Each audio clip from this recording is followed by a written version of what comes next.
ক্রিয়ার কাল। ক্রিয়ার কাল কাকে বলে? ক্রিয়ার কাল কাকে বলে? যে সময়ে কোনো কাজ বা ক্রিয়া ঘটে সে সময়কে ক্রিয়ার কাল বলে। তাহলে বলো তো, যে সময়ে কোনো কাজ বা ক্রিয়া ঘটে সে সময়কে ক্রিয়ার কাল বলে। এখন দেখো, ক্রিয়ার কাল কত প্রকার? ক্রিয়ার কালের প্রকারভেদ। ক্রিয়ার কাল তিন প্রকার। কি কি? বর্তমান কাল, অতীত কাল আর ভবিষ্যৎ কাল। বর্তমান কাল, অতীত কাল ও ভবিষ্যৎ কাল। এখন তারপরে বলছে যে বর্তমান কাল কাকে বলে। এই দেখো, যে ক্রিয়া বর্তমানে সংগঠিত হয় তার কালকে বর্তমান কাল বলে।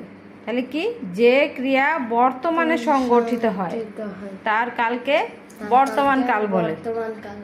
যেমন আফনান বই পড়ে, লতা স্কুলে যায়, রবি চিঠি লিখে ইত্যাদি। এগুলো বর্তমান কাল। তাহলে এটা 1 নম্বর, এটা 2 নম্বর। ওইখানে যে এক্সারসাইজে কোশ্চেন ছিল সেটা সহজ পড়া। ইংলিশে পড়ছিল টেন্স, টেন্সকে বাংলায় কাল বলে। টেন্স পড়ছিল না, present tense, past tense, future tense. এখানে সেম, এই যে বর্তমান, অতীত, ভবিষ্যৎ। ঠিক আছে।